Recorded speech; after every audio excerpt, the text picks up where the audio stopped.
Mesdames et messieurs, frères et sœurs dans le Seigneur, que Dieu vous bénisse au nom merveilleux de notre Seigneur et Sauveur Jésus-Christ. Je suis le frère Guy José et je souhaite que les grâces de Dieu abondent dans vos vies, dans nos vies. C'est un jour de grâce aujourd'hui, c'est un jour nouveau. Chaque jour est un jour nouveau. Chaque jour est une occasion de glorifier, de louer Dieu, quelles que soient les circonstances, quels que soient les moments joyeux ou tristes ou tumultueux qu'on peut traverser dans sa vie. Je dis bien, chaque jour est une occasion de glorifier Dieu. Alors, avant d'aller plus loin, je voudrais dire un grand merci à tous ceux qui nous suivent à travers nos canaux de partage, de diffusion, particulièrement sur YouTube, ceux qui nous suivent sur YouTube et qui nous envoient des messages d'encouragement. Merci à tous ceux-là. Et je voudrais dire à tous ceux-là qui suivent Cantique sur YouTube que la série sur les tribulations de Jacob, notamment avec les matinales de Cantique, vont reprendre. Que Dieu nous donne les capacités, l'énergie nécessaire, surtout la sagesse, de pouvoir apporter un message fort, un message édifiant, un message encourageant pour tous ceux qui voudront, tous ceux qui nous suivent à travers notre chaîne YouTube Cantique. Mon second propos est que je voudrais dire ici tous les encouragements à tous ceux qui traversent des moments difficiles, des périodes difficiles, des périodes vraiment très tendues dans leur vie, et leur dire que la Bible dit « Soyez encouragés et qu'aucune tentation ne nous est survenue qui soit au-delà de nos forces. Et que malgré la tentation, Dieu pourvoira le moyen de s'en sortir. » Et nous devons savoir que toutes ces choses également arrivent à nos frères et sœurs à travers le monde. Ils vivent les mêmes choses, ils vivent, voire même pire, les mêmes choses que nous pouvons vivre. Donc c'est un message d'encouragement, non pas que nous pouvons lésigner ou négliger ce qui peut nous arriver comme pression, comme souci. Chacun vit des soucis, chacun vit des pressions d'une manière ou d'une autre. Et la Bible dit que nous devons tenir ferme, nous devons résister avec les armes spirituelles que notre Seigneur et Sauveur nous a laissées dans les Écritures. Alors, nous devons savoir que notre ennemi rôde comme un lion, cherchant qui il va dévorer. Lui, il ne se fatigue pas. Nous dormons. Nous devons savoir qu'un esprit ne dort pas. Un esprit ne mange pas. Un esprit, voilà, c'est une caractéristique que nous, dans notre capacité d'être humain, nous ne pouvons pas nous mesurer à un esprit. Et le diable est un esprit. Donc, lui, son objectif et son travail quotidien, régulier, jour et nuit, est de faire tomber premièrement les enfants de Dieu, que ce soit d'une manière, que ce soit d'une autre. Donc nous devons résister, nous devons rester fermes, simples comme des colombes, prudents comme des serpents. Ensuite, je voudrais ajouter qu'il n'y a pas de honte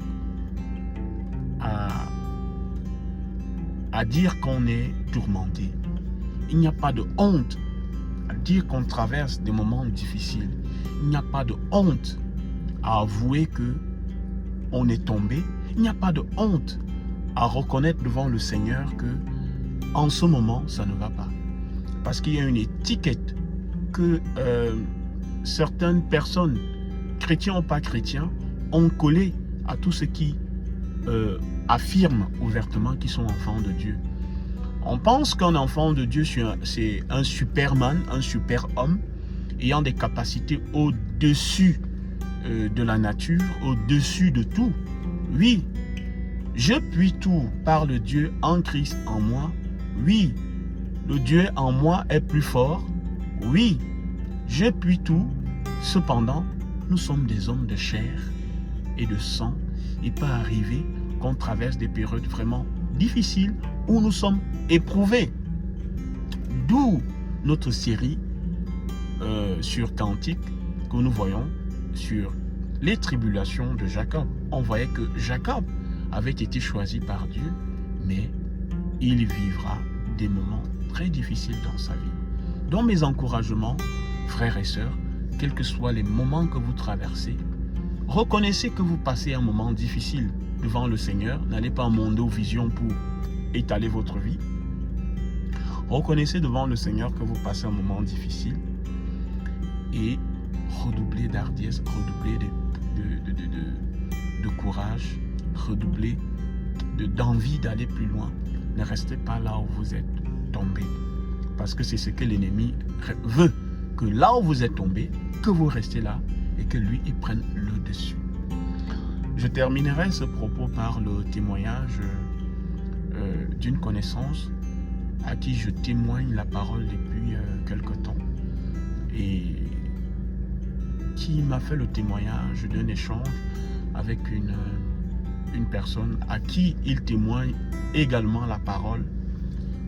Et il s'avère que cette personne est une personne très à l'aise, très nantie, qui a beaucoup de bien et qui traverse des périodes difficiles dans sa vie sociale et affective. Et cette personne passe le temps à s'acheter de grands biens, de grosses voitures, des bijoux, des vêtements à hors prix. Et cet ami-là dit à cette personne, mais pourquoi est-ce que tu as besoin de temps? Est-ce que tu as besoin encore de t'acheter une autre voiture? Ce ne sont pas des voitures qui se manquent. Et là, le monsieur en question, il fait un blocage. Et il dit, mais oui, tu as raison, je suis triste, je ne suis pas. Et il lui avoue qu'en fait, il fait tout ça pour essayer d'avoir une certaine vie.